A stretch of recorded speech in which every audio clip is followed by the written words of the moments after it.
Oke, bismillahirrahmanirrahim. Assalamualaikum warahmatullahi wabarakatuh. Jumpa kembali di channel Paman Danar.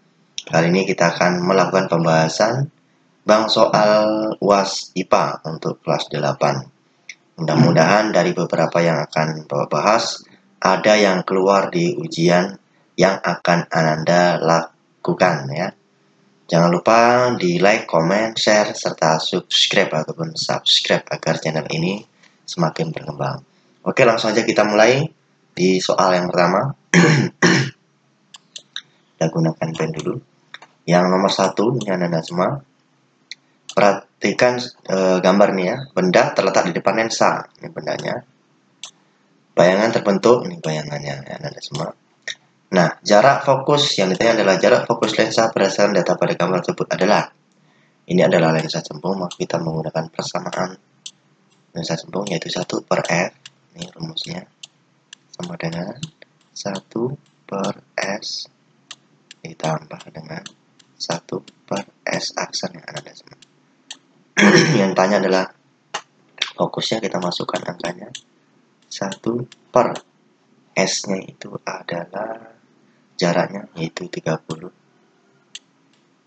Nah, kepanjangan ya.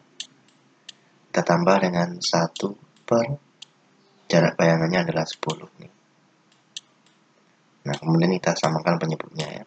Penyebutnya tidak sama, kita pakai aja angka yang gampang yaitu 30. Boleh dikali atau pakai angka salah satu yang bisa. Ini kita pakai salah satu. 30 bagi 30 sama dengan 1, 1 kali 1 sama dengan 1 ya. Ditambah 30 bagi 10 3, 3 kali 1 3. Nah, sama dengan 1 tambah 3 adalah 4. Di bawahnya tetap penyebutnya yaitu 30 ya. Nah, jadi 1 per F itu sama dengan 4 per 30 ya Anda semua ya. Sementara yang ditanya adalah F, maka kita balik ya supaya gampang. F dibagi 1, nanti kan ketemunya F. Maka ini coba kita balik, 30 dibagi dengan 4 ya. Berapa itu 30 dibagi 4? Anda semua 30 dibagi dengan 4 ya. Yang mendekat perkalian berapa yang kali 4 mendekati 30 yaitu 7 ya semua. 7 kali 4 adalah 28. Nah, 30 kurang 8 adalah 10 kurang 8 ini 2, tambahkan 0, datang koma, 20 bagi 4 adalah 5. Nah, 5 kali 4 adalah 20. Habis ini jawabannya sahabat semua.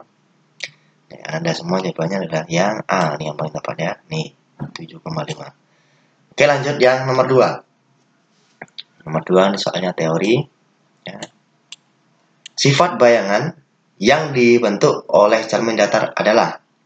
Sifat bayangan dari cermin datar ini adalah maya ya sahabat semua. Jadi kita lihat yang maya ada 2, maka yang B dengan D kita anggap salah karena sudah tidak maya ya. Sekarang kita pilih lagi.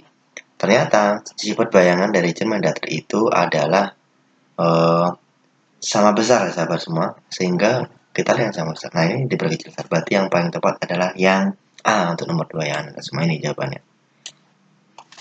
Lanjut nomor 3. Nomor 3. Salah satu sifat cahaya adalah merupakan gelombang. Cahaya ini termasuk ke dalam. Cahaya ini sebenarnya masuk ke dalam gelombang elektromagnetik ya, yang tanpa medium perantara. Ya, ini mekanis ya. Ini sebenarnya juga sama ya maknanya dengan cahaya ya. Nah, yang paling tepat adalah yang karena dia termasuk ke dalam. Nah, yang termasuk ini adalah yang A. Gelombang radio ini adalah termasuk ke dalam gelombang cahaya. Itu gelombang elektromagnetik. Jawabannya adalah A. Lanjut di nomor berikutnya, yaitu nomor 4. Anda semua, nomor 4. Peristiwa berikut berhubungan dengan pemantulan bunyi. Pernyataan yang merupakan pemanfaatan pemantulan bunyi. Jadi bunyi itu dipantulkan untuk biasanya digunakan untuk apa? Yang paling sering adalah digunakan untuk mengukur laut. Ya. Yang ada satu betul. Nah, yang ada satu. Berarti cuma tinggal satu ini. Ini ya. Coba kita lihat lagi yang salah, mengukur ketinggian gedung. Gedung ini sulit ya kalau dengan pantulan bunyi. menentukan tinggi. Nah, ini yang ada 2 salah ya.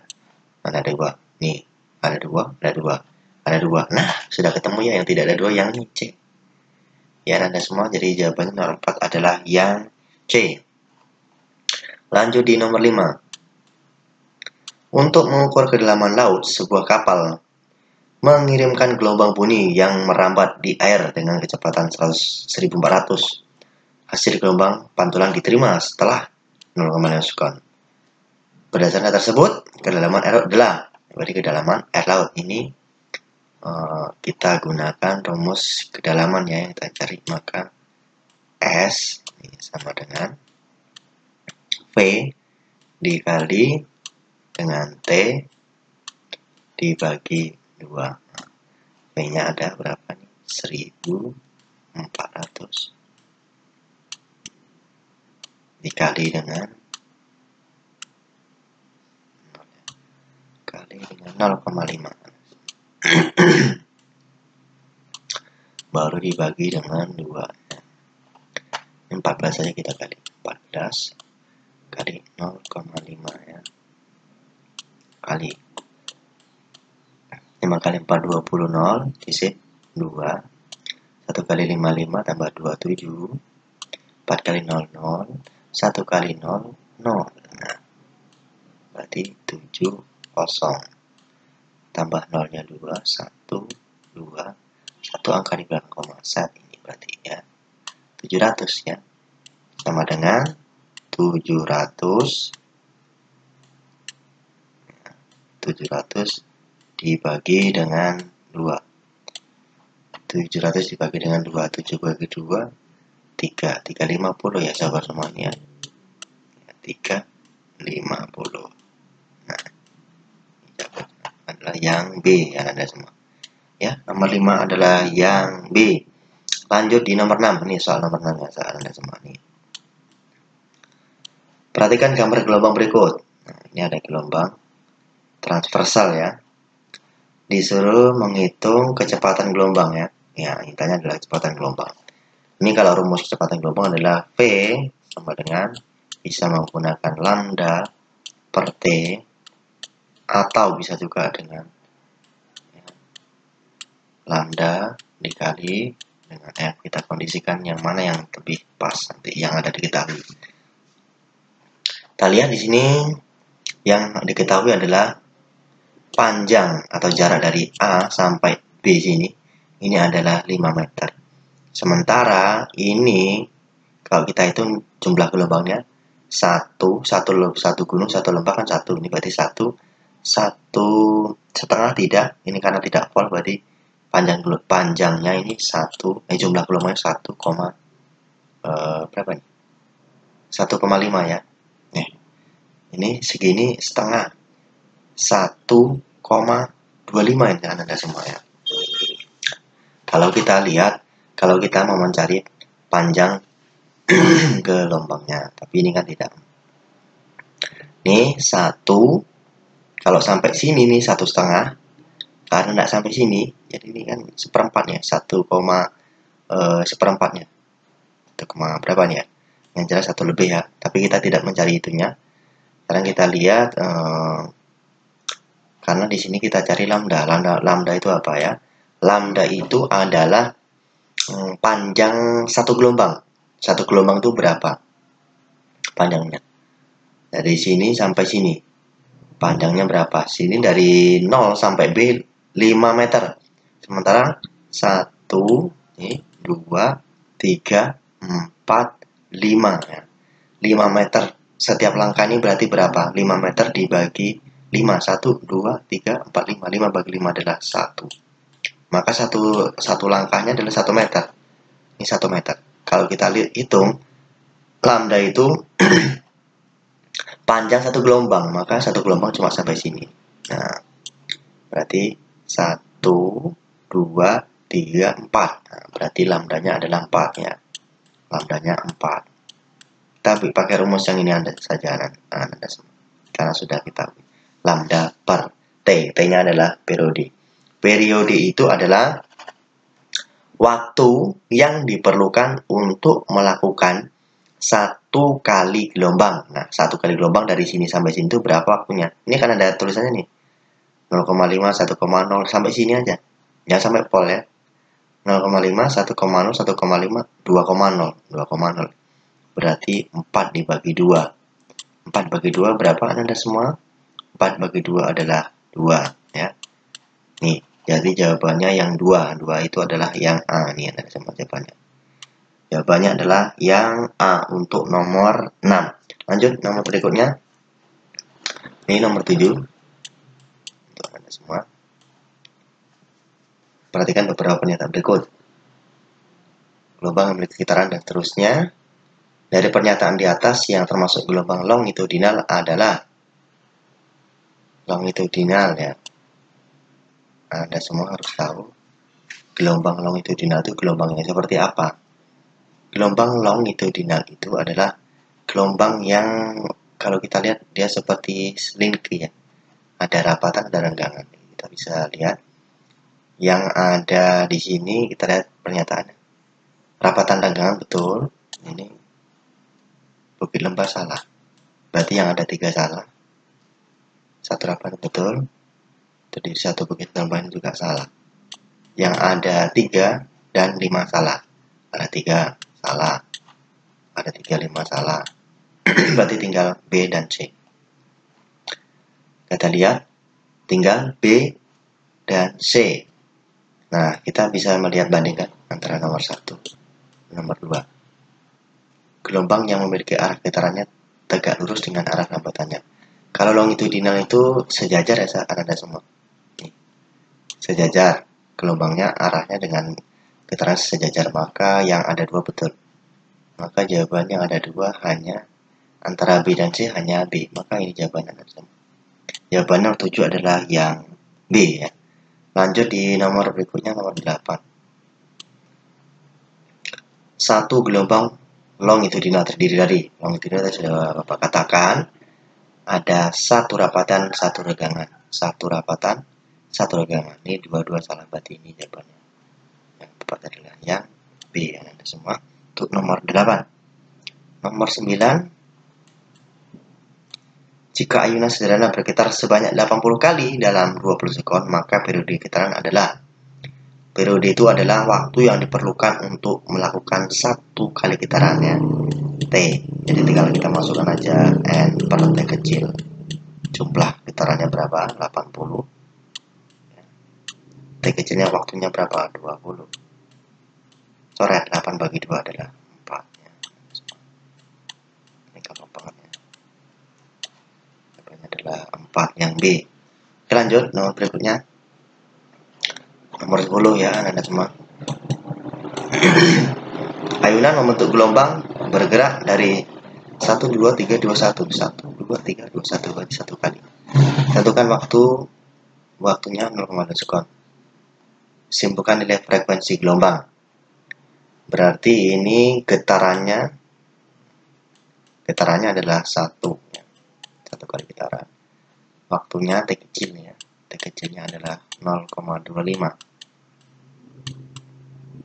Sementara yang ditanya adalah frekuensi ya, Anda semua. Maka harus tahu frekuensi itu pengertiannya apa. Frekuensi adalah banyaknya getaran dalam 1 sekon. Nah, ini 1 getarannya 1 ya. Kan pakai setnya. Frekuensi gelombangnya yang tanya ya.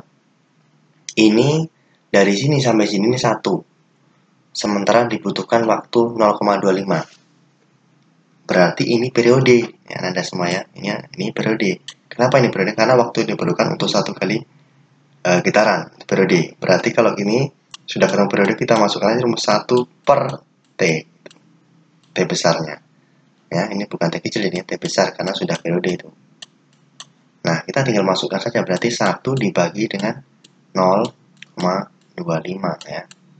Kalau sulit seperti ini, kita geser koma. Kita jadikan, ini gesernya 2 kali, 1, 2 ya. Maka menjadi 100 dibagi dengan 25. Kita buang koma. Jawabannya 100 bagi 25 adalah Berapa Ananda semua? 100 dibagi 25. Ini cukup pembagian yang cukup mudah ini menurut Bapak. Yaitu adalah 4. Oke, nomor 10 jawabannya adalah yang D. Lanjut nomor 11.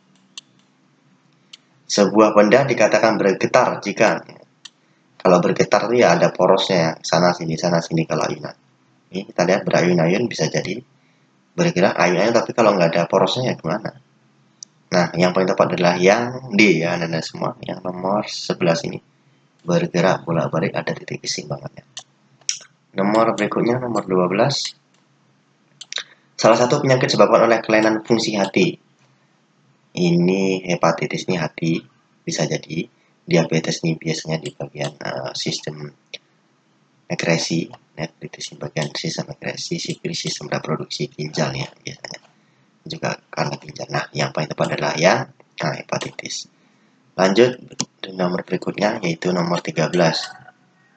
Biasanya soal kalau ada gambar seperti ini, Anda justru mencari ini gambar apa? Kita lihat nih yang ditunjukkan anak panah. Ini adalah kantung empedu ya, hati kantung empedu. Nah, zat yang dihasilkan oleh bagian tunjukkan dengan anak panah ini memiliki fungsi ya. Untuk kantung empedu ini fungsinya ini yang paling tepatnya mengemulsi atau memecahkan lemak ya, dan yang D yang paling tepat. Lanjut di nomor 14. Zat sisa metabolisme diubahkan melalui paru-paru ya. Paru-paru kita tentu sudah banyak yang tahu ya. Kalau kita bernapas apa yang kita keluarkan? Yang dikeluarkan adalah karbon dioksida dan uap air. Nah, mungkin urea ini pipis ya. Atau air kencing ini garam dapur. Nah, mungkin juga. Nah, yang paling tepat adalah yang D. Berikutnya nomor 15. Lapisan dari kulit tersusun atas kulit mati dan tidak memiliki pembuluh darah. Ini sebenarnya lapisan epidermis karena secara pembagian secara sederhananya cuma ada dua, epidermis dan endodermis ya. Epidermis dan dermis. Mungkin di bagian lagi ada endodermis. Nah, dalam epidermis ini terbagi lagi nih, Malpighi ini bukan ya, Malpighi ini salah nih ya. Ini di bagian ginjal nih.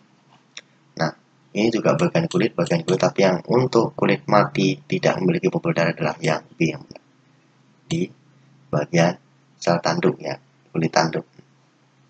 Oke, lanjut di nomor berikutnya. Nomor 16 ya, Anda semua. Ini nomor terakhir yang kita bahas. Perhatikan gambar penampang kulit. Ini kulit ya. Yang berperan dalam proses ekresi ditujukan oleh nomor. Kalau ekresi pada kulit itu biasanya pada kelenjar keringat. Kita cari ada gambar kelenjar keringat mana? Ini dia ya. Yang keempat jawabannya adalah yang D ya. Nomor terakhir adalah jawaban D. Oke, terima kasih. Itu saja pembahasan soal ujian bank soalnya. Mudah-mudahan ini ada yang keluar di ujian yang akan Anda laksanakan bersama. Mudah-mudahan bermanfaat. Jangan lupa di like, comment, share ataupun subscribe agar channel semakin berkembang. Terima kasih. Wassalamualaikum warahmatullahi wabarakatuh.